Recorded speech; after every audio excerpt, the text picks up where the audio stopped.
Você já esteve em Bremen? Mesmo se você nunca veio, eu tenho certeza que você já ouviu falar.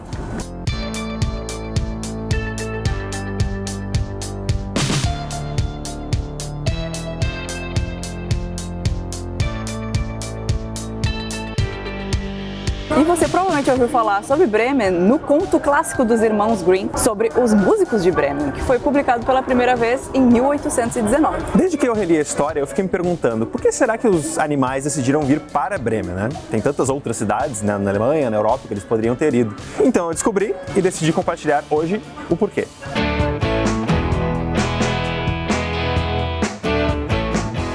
A história começa com um burro. Os melhores anos dele já tinham passado, ele já estava velhinho, ele não tinha mais força para trabalhar para o dono dele e ele sabia que ele ia ser abatido a qualquer momento. Porém, ele não era um burro, então ele decidiu que ele ia fugir e ele decidiu que ele viria para Bremen, então, que era um lugar onde ele poderia ser livre e se tornar eventualmente um músico da cidade. Depois de um tempo, ele encontra um velho cão de caça na estrada, né, muito fraco para fazer o seu trabalho, e convence ele a se unir em sua jornada até a cidade e se tornar um músico. Não muito tempo depois, eles acabam se cruzando com um gato, que tem uma cara de 3 dias de chuva, como diriam os irmãos Grimm. Ele não consegue mais caçar ratos e a sua dona iria afogá-lo. Então, né, ele rapidamente escapa e se une à trupe. E quando o trio estava passando pelo campo, eles encontraram um galo sentado num portão, muito chateado, porque ele sabia que o domingo estava chegando e juntamente com o domingo viriam visitas para a fazenda.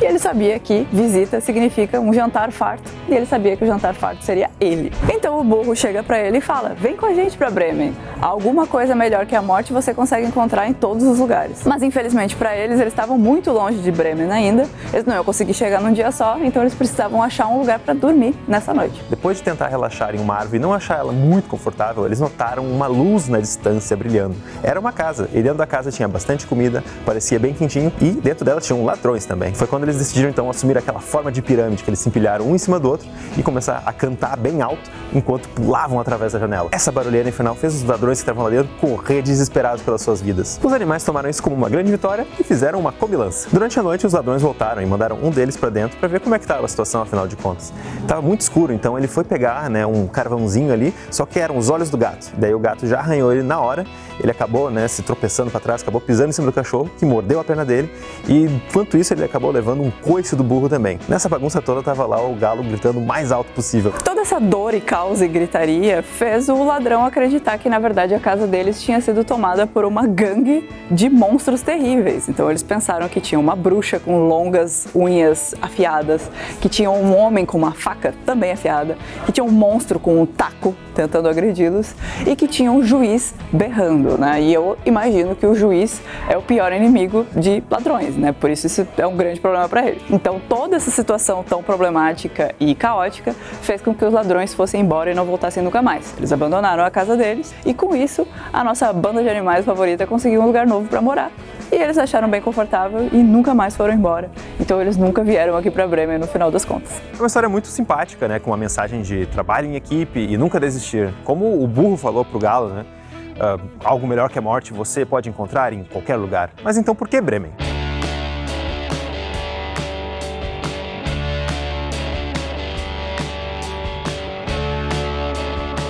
Agora a gente está aqui na região medieval de Bremen, num lugar chamado Schnoor, onde as casas são belíssimas e muitas delas são muito antigas, até do século XIV. E toda essa área aqui, ela remete muito ao passado de comércio marítimo aqui da região de Bremen.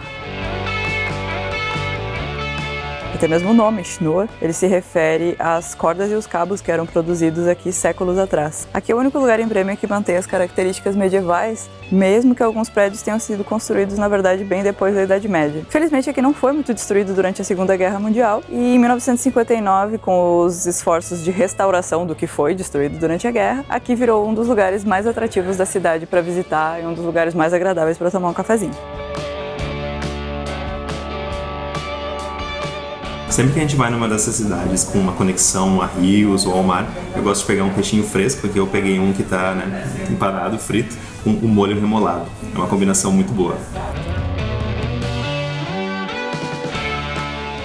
Para sobremesa a gente decidiu provar esse Bremenkruten, que é um docinho tradicional aqui da região, e basicamente ele é um retângulo de açúcar com chocolate em volta. E esse açúcar ele é temperado, vamos dizer assim, com óleo de menta. Então ele é ideal para depois de um cafezinho, talvez. Vamos experimentar. Ele é bem o que ele se propõe a ser. Açúcar, chocolate e menta. Se você gosta dessas 3 coisas, esse docinho é pra você. A Igreja de São João é o prédio sobrevivente mais antigo aqui da região, né? Foi construída no século XIV e nessa época Bremen já era uma cidade livre imperial. Eles já tinham um nível muito grande de autonomia e influência. Eles tinham inclusive a própria moeda, que era o Thaler de Bremen. E essa moeda, ela durou até o Império Alemão de 1871. Mas voltando então para a Idade Média, uma cidade livre seria o lugar ideal para qualquer artesão, comerciante ou uma pessoa querendo fugir um pouco das amarras do feudalismo, né? Como até um servo. Tem uma frase da época que diz que o ar da cidade te liberta. Então a pessoa, né, que viesse morar na cidade poderia tentar começar uma vida nova, mesmo que isso fosse, na verdade, bem difícil, né, de conseguir fazer. Então por isso que faz sentido que o burro teria pensado em um lugar como Bremen para escapar. É um lugar ideal para começar uma nova vida. Hoje Bremen é conhecida como a cidade hanseática livre de Bremen e é o menor estado da Alemanha, tanto em área quanto em população. E, caso você não saiba, aqui é uma cidade-estado, né? E é muito impressionante que, através dos séculos, esse estado aqui continua tendo tanta autonomia por causa da questão histórica. Uma das razões pelas quais Bremen tinha tanta autonomia é porque ela tinha um poder econômico muito grande, pois ela era parte da Liga Hanseática. A Liga Hanseática era uma organização de comércio poderosíssima, com a cooperação e também fusão de várias empresas para, né, ter uma promoção dos seus comércios, dos seus produtos no exterior do país. E a sua influência era gigantesca, com membros, né, em países como Portugal até a Rússia e rotas de países escandinavos até a Itália. No seu auge, a Liga Hanseática era tão poderosa que ela conseguia impor sanções econômicas contra reinos inteiros, né? Tudo a favor dos seus interesses econômicos. Nós conseguimos ver influências hanseáticas na arquitetura de Bremen até hoje, né? Em todos esses prédios que são do estilo gótico de tijolos, por exemplo. A antiga prefeitura foi construída no estilo gótico e então renovada para um estilo renascentista no século XVII. Uma grande benesse que ser parte da Liga Hanseática trouxe aqui para Bremen é que eles tinham importações do mundo inteiro, né, que na época não eram tão fáceis de encontrar, como café, chocolate, chás, e tudo isso se tornou, né, coisas da cultura local aqui de Bremen. Tem cafeterias excelentes, eles torram o próprio café, né, então tem uma altíssima qualidade do café daqui. E falando nisso, tem um mercante muito rico de café, que ele renovou toda uma área da cidade, que era uma área bem velha, assim, estilo medieval, que não estava muito bem conservada, e ele renovou em um estilo bem moderno, com tijolos, assim, dos anos 20, uma construção bem modernista, com muitas estátuas, e é uma rua chamada Botschstrasse, e ela é lindíssima, vale com certeza a visita. Ela é uma rua meio estreita, assim, com todo tipo de museu, lojas de arte e até de lembrancinhas.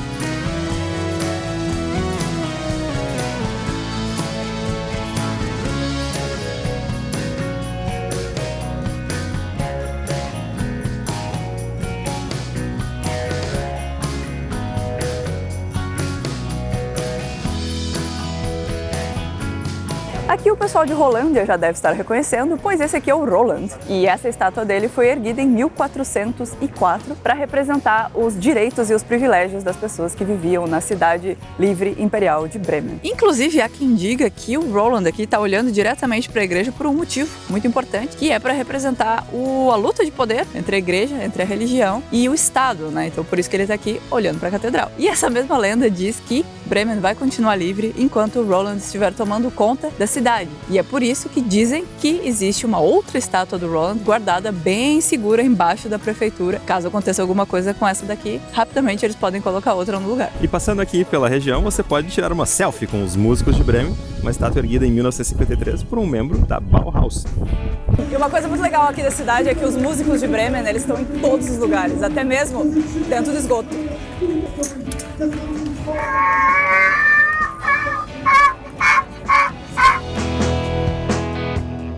É impressionante o quanto que essa história já foi recontada, adaptada e referenciada na mídia. Desde uma versão em ópera, feito aqui mesmo em Bremen em 1959, ela também já foi um desenho animado da União Soviética, ela já teve uma versão dos Muppets, ela teve uma versão em anime, feita pelos famosos estúdios Tezuka, e também uma versão em teatro musical, que você já deve ter ouvido falar, que são Os Saltimbancos. A versão original dos Saltimbancos, na verdade, veio da Itália, né? Foi composta toda em italiana e traduzido pelo Chico Buarque na década de 70. Também tem um monte de estátuas ao redor do mundo e referências até em videogames, como no The Legend of Zelda e também no Witcher 3. E por mais mística e lendária que a cidade possa parecer com todas as lendas, ela é uma cidade de verdade. está aqui. Vivendo uma vida no seu próprio ritmo, Bremen também nunca se desconectou de outras cidades perto e distantes, tudo graças aqui ao rio Weser. E se você gostou desse vídeo, já deixa um like e também se inscreva nesse canal. Até o próximo vídeo. Tchau!